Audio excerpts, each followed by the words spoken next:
Welcome back to our 6th episode of our Lockdown Breath Hold series. Today's topic, hyperventilation, is probably one of my favorites, maybe because it is a bit controversial. Before we go any further, let's go through some basics. Remember that 98% of oxygen is bonded to hemoglobin, and that the other 2% of oxygen, is dissolved in blood plasma. Also remember that our body is always 95 to 99% oxygenated.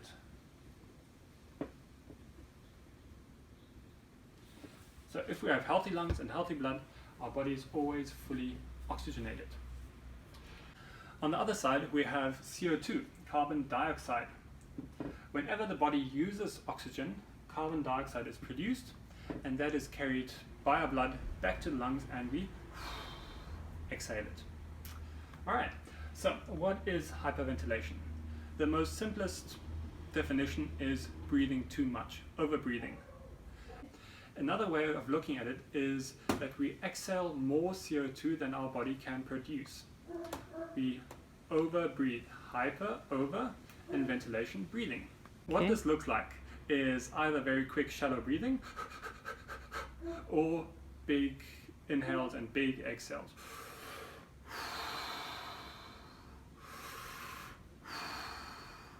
Let's quickly try this together. Take a few big breaths in and a few big exhales.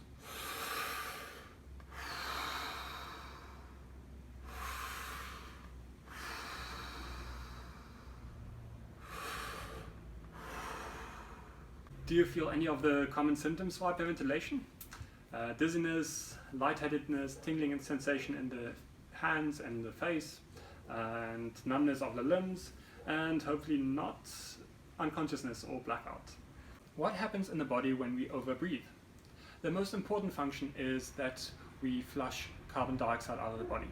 This results in a number of chain reactions. The blood vessels have chemoreceptors in them that monitor CO2 and O2. Mainly changes in CO2.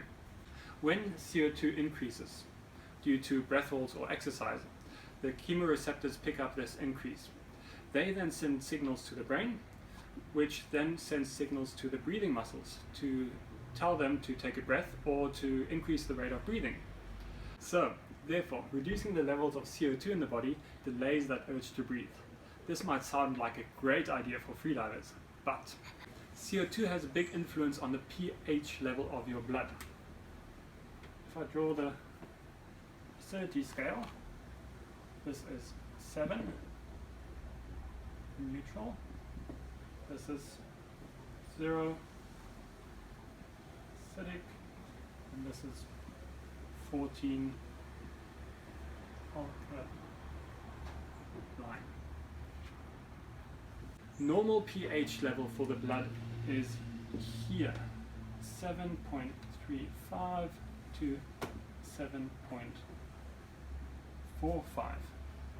During normal exercise, we have an increase in CO2, and that makes our blood more acidic, which lowers the pH level.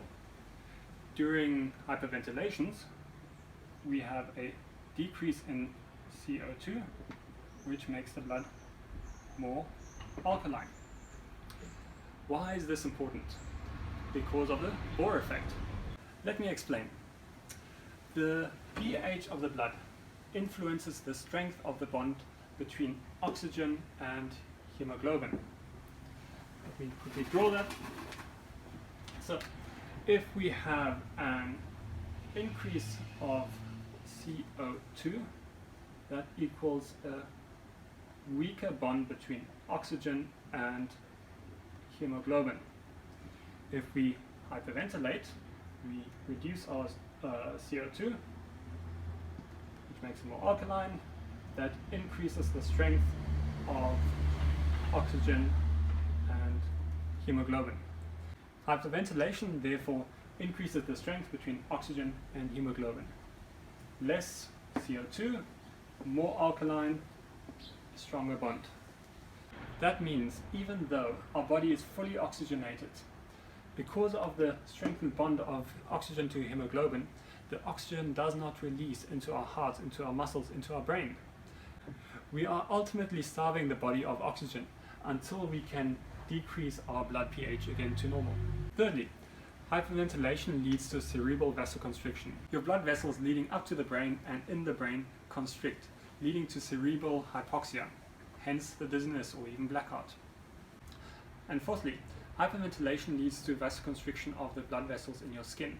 This is what causes the tingling in your hands and feet.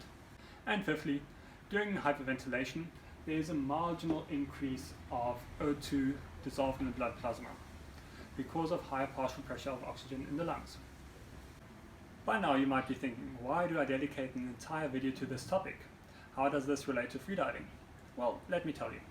In the olden days, and especially when freediving is taught informally, hyperventilation was encouraged.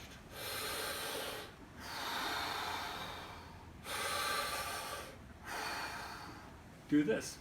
You store more oxygen in the body and it makes your diving easier. Is that true?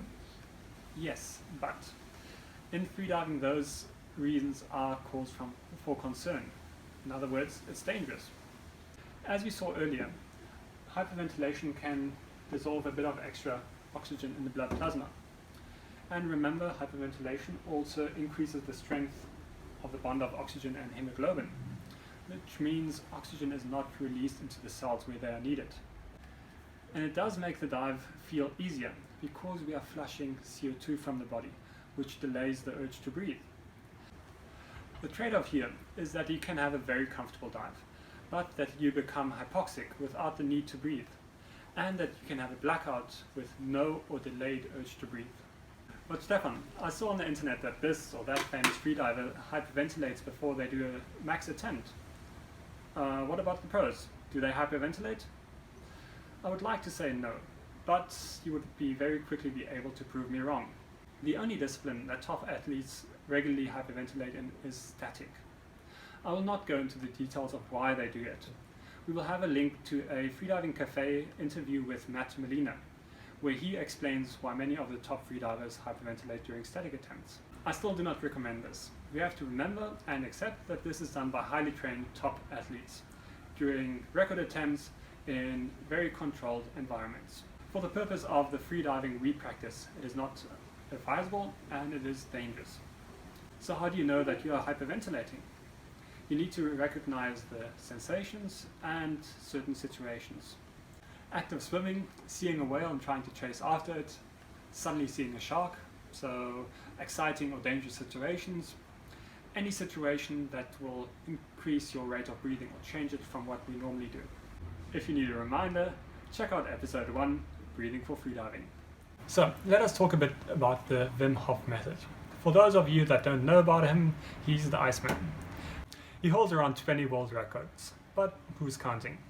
They're mainly centered around feats involving extreme cold conditions. This method is centered around 3 pillars: cold water exposure, his breathing method, and meditation or commitment. There are numerous health benefits associated with cold exposure: improved metabolism, reduced inflammation, improved sleep quality, and improved immune response. His breathing method is to take in a full breath and exhale through relaxation of the muscles. Do that for 30 to 40 times and then do a breath hold on passive exhale. Hold your breath until you get the first urge to breathe. Take another full breath in and hold until 15 seconds. That is 1 cycle. Repeat 3 to 4 times. Remember that with all breathing exercises, they should not be practiced the entire day. The breathing during Wim Hof's ice baths is a focal point to help with the extreme conditions. These techniques are not new, but Wim has popularized them. He has done a great job in getting people out of their comfort zone to do things they would not normally do. In other words, ice baths. In summary, Wim Hof breathing is hyperventilation. Do not mix Wim Hof method with any diving activities. The meditation, or the commitment pillar as it is nowadays known, brings the other two together. Why do I speak of this method in the scope of this series? Firstly, it involves breath work and breath holds. Secondly, it is potentially fatal if practiced in water because of hyperventilation.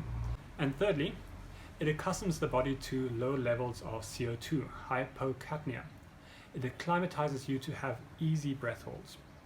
But if we translate this into freediving, using normal freedive breathing, it would mean that your dives become shorter. You would likely have a bad reaction to CO2, which you are not used to, because of having conditioned your body to hypocapnia. This makes your diving less enjoyable, as you are likely going to tense up and feel uncomfortable with the now normal levels of CO2. This is not because you are a worse diver, but because with the Wim Hof Method you have conditioned yourself to a delayed CO2 buildup. So what are my thoughts and experiences with the Wim Hof Method? I believe Wim and his family have done a tremendous job in popularizing and getting yourself out of your comfort zone, leaving overheated houses, experiencing new sensations through hyperventilation, to encourage exercise and cold exposure. This is where I believe many of the reported benefits come from. Getting off your backside and doing inherently healthy activities. I have played around with the Wim Hof method and taken cold showers. And yes, it helped make the cold more comfortable. But I have also been freeze diving using the normal freediving techniques you learned during your course. I've been motivated by others doing so and knowing that it can be done. There are health benefits to cold water exposure, independent of how you breathe. It is cold, yes, but the body gets used to it, just like it gets used to the urge to breathe. In summary, Wim Hof breathing is hyperventilation. Do not mix Wim Hof breathing with any diving activities. Continuous mouth breathing and hyperventilation has been shown to have long-term detrimental effects. In the next video, I will be talking about a breathing principle that has been gaining much traction and that we all should be aware of. This can be utilized for freedive training, as daily exercise, and for healthy breathing in general.